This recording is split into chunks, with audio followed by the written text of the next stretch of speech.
Ketika Rasulullah didatengin sama pembesar-pembesar kafir Quraisy, ya, mereka mengatakan, Muhammad udah begini dah, ente jangan terusin dakwah ente, jangan lanjutin perjuangan dakwah ente. Kalau kamu mau jadi pemimpin, kami jadikan kau penguasa. Kalau kamu mau harta, kita kasih harta, kita kumpulin semuanya, engkau paling banyak harta di antara kita. Kalau engkau mau perempuan, kita cari perempuan paling cantik, kita hadiahkan kepada engkau. Kalau engkau mau kekuasaan, kami jadikan raja di tengah-tengah Mekah. Ya, coba gimana? Tapi udah jangan sebarin lagi ajaran ini. Kalau kata Dr. Syekh Muhammad Said Ramadan Al-Buti bilang, padahal kalau kata Nabi, mungkin pikiran kita terima aja udah kekuasaan itu dulu. Kan kalau udah berkuasa makan gampang tuh ngaturnya, ajarin orang bakal nurut kita. Oh enggak, Nabi enggak begitu.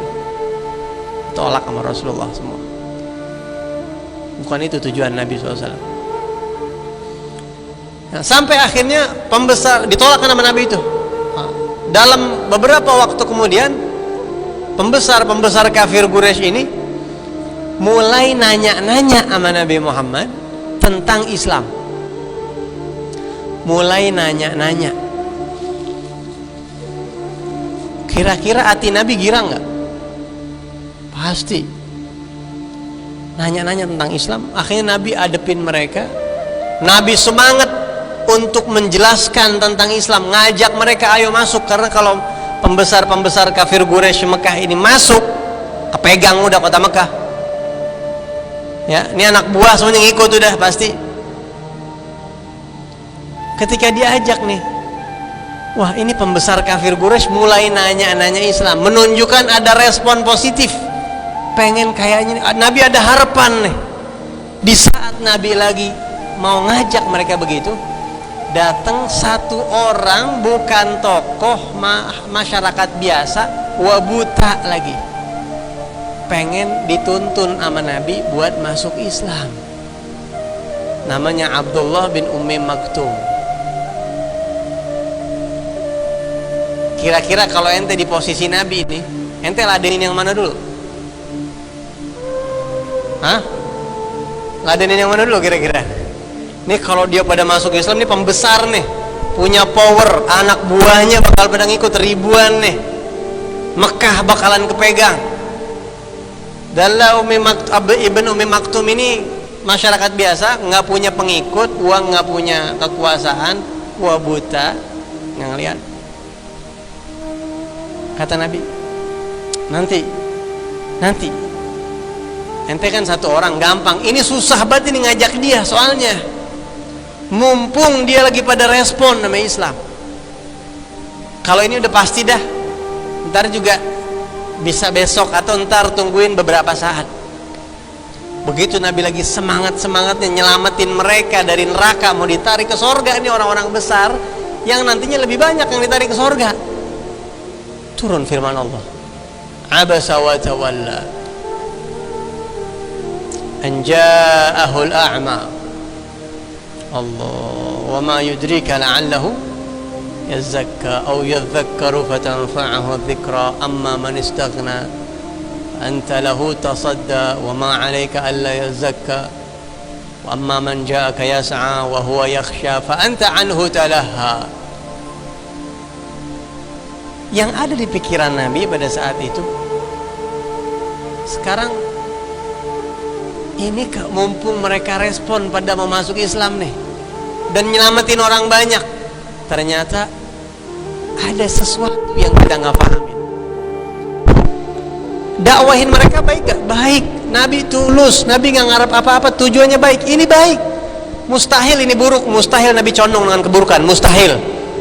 Tapi Allah pengen ngasih tahu sama Nabi, ente jangan ambil yang baik, ambil yang lebih baik. Dan ternyata hitung-hitungan persepsi kita ini belum tentu benar. Ketika kita bilang ini yang lebih baik daripada ini, ternyata ini yang lebih baik daripada itu. walaupun gambarannya kelihatannya itu yang lebih baik. Ya Allah, emang apa manfaatnya buat Islam kalau dia masuk? Ini masuk Islam manfaatnya jelas, nguntungin agama ini. Tapi ini Ibn Ummi Maktum. Tapi Nabi bukan orang sombong. Ketika Allah Subhanahu wa taala bimbing Nabi insaf, menerima kebenaran yang datang dari Allah Subhanahu wa taala. Dan setelah turun ayat itu, Nabi Muhammad cintanya sama Ibn Ummi Maktum bukan main. Setiap kali Ibn Ummi Maktum ini datang, Nabi selalu sambut dengan ciri khas yang berbeda. Marhaban biman atabani fihi rabbi. Selamat datang wahai orang yang sebab dia saya ditegur sama Tuhan saya. Selamat datang. Satu orang doang, nilainya mengalahkan daripada yang lain. Kenapa begitu? Karena Allah tahu ini satu tapi pasti. Itu banyak tapi belum pasti. Saking besarnya semangat Nabi Muhammad nyelamatin orang.